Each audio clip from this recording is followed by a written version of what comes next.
ओम नमः शिवाय। शिव महापुराण रुद्र संहिता पार्वती खंड अध्याय 31 शिव माया वर्णन। બ્રહ્માએ કહ્યું, હે નારદ, પાર્વતીની સદાશિવમાં કામના રહિત ભક્તિ જોઈને ઇન્દ્ર વગેરે દેવતાઓને વિચાર કરવા લાગ્યા. હિમાલય પોતાની કન્યાનું દાન કરીને દુર્લભ મોક્ષને પ્રાપ્ત કરી લેશે અને પૃથ્વીનો પણ ત્યાગ કરી દેશે તો નિશ્ચિતપણે પૃથ્વી ખાલી થઈ જશે. હિમાલય તો દિવ્ય રૂપને ધારણ કરી શિવલોકને પ્રાપ્ત કરનારો થશે. આ પ્રમાણે અંદર વિચાર કરતા બધા દેવતાઓ ગુરુ બૃહસ્પતિની પાસે ગયા. તેમને જઈને સંપૂર્ણ વૃત્તાંત સંભળાવ્યું અને કહ્યું કે આપ અતિ શીઘ્ર હિમાલયની પાસે શિવની નિંદા કરો, જેથી તે પોતાની કન્યા શંકરને ન આપે અને અન્ય કોઈને આપે. આ પ્રમાણે સાંભળીને બૃહસ્પતિએ શિવનું સ્મરણ કર્યું અને કહ્યું કે હે દેવતાઓ, તમે મહાસ્વાર્થી છો. પોતાના સ્વાર્થ માટે મારી પાસે શિવ નિંદા કરાવો છો.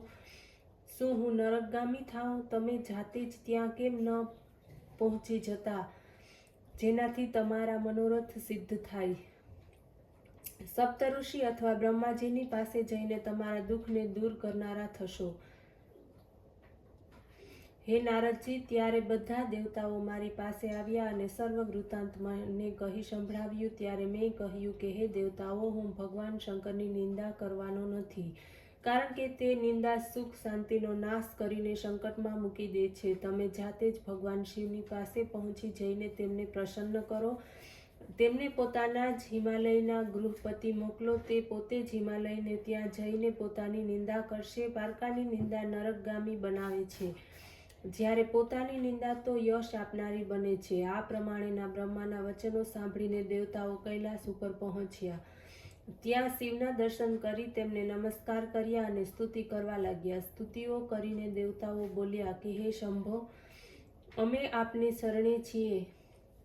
વારંવાર આપને નમસ્કાર. આ પ્રમાણે પ્રાર્થના કરીને દેવતાઓએ ભગવાન શંકરને પોતાની મુશ્કેલી જણાવી.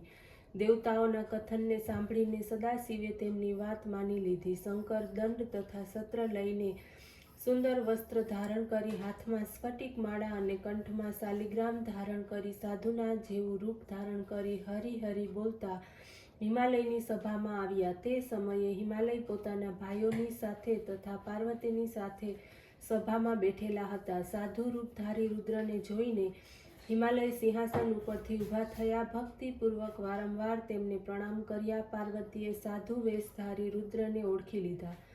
તેમણે ભક્તિથી તેમને પ્રણામ કર્યા. હિમાલયે આપેલા સિંહાસન ઉપર બિરાજમાન થઈને ભગવાન શંકર બોલ્યા કે હે હિમાલય રાજ, હું વૈષ્ણવ બ્રાહ્મણ છું. પરોપકાર મારો ધર્મ છે. ભિક્ષા માંગીને હું મારું પોષણ કરું છું. મારા ઉપર ગુરુદેવની કૃપા છે. સર્વત્ર મારી ઈચ્છા પ્રમાણે વિચરું છું. મેં સાંભળ્યું છે કે તમે કમળના સમાન નેત્રવાળી કન્યાને નિરાશ્રિત અને વિચારહીન તેવા ભિક્ષુ વૃત્તિ ઉપર જીવનાર શિવને આપવાનો વિચાર રાખ્યો છે. હે શૈલરાજ, આમાં તમે પોતાની હાનિનો લાભ કશો પણ વિચાર નથી કર્યો. આપની સમાનતા શિવ કદાપી કરી શકે નહીં. પાર્વતીને શું ખબર છે? તે તો તેમની સાથે જ લગ્ન કરવાની ઈચ્છા રાખશે.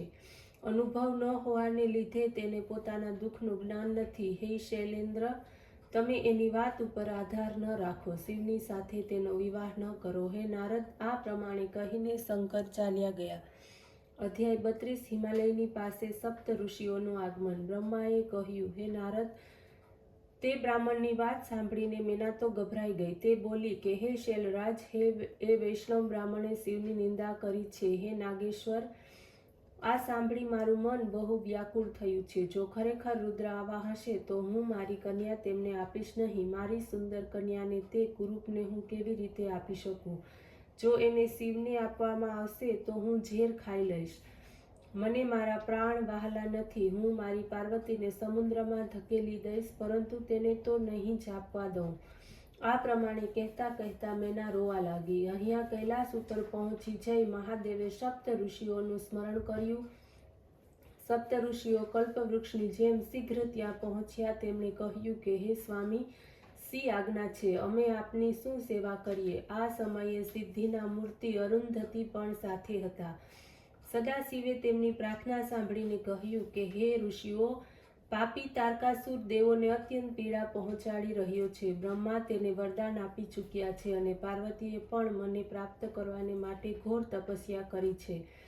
તેને ઈચ્છા પ્રમાણેનું વરદાન આપવું તે મારું કર્તવ્ય છે. અર્થાત હું પાર્વતીની સાથે વિવાહ કરવાની ઈચ્છા રાખું છું. આ પહેલાં હું ભિક્ષુકનું રૂપ ધારણ કરીને હિમાલયની પાસે પહોંચ્યો હતો. તેણે મને પરબ્રહ્મ તરીકે ઓળખ્યો અને પોતાની કન્યા આપવાને માટે તૈયાર થયા. ત્યાર પછી દેવતાઓની પ્રાર્થનાને લીધે ફરીથી મેં બ્રાહ્મણનું રૂપ ધારણ કર્યું. હિમાલયની પાસે ગયો.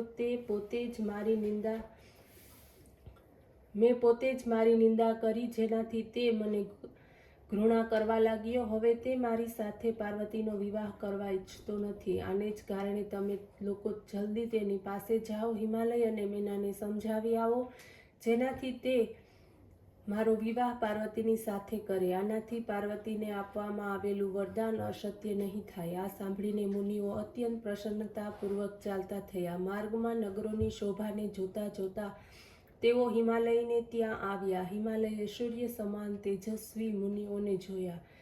તેઓ ઊભા થયા. હિમાલયને આનંદ થયો. તેમનો આદર સત્કાર કર્યો, યોગ્ય આસન ઉપર બેસાડ્યા અને કહેવા લાગ્યા કે હું ધન્ય છું. આપના દર્શનથી હું કૃતાર્થ થયો છું. આપ તો પૂર્ણ કામ છો, પરંતુ મને પણ પોતાના સેવક જાણીને કંઈક સેવાને માટે આજ્ઞા કરો. ઓમ નમઃ શિવાય.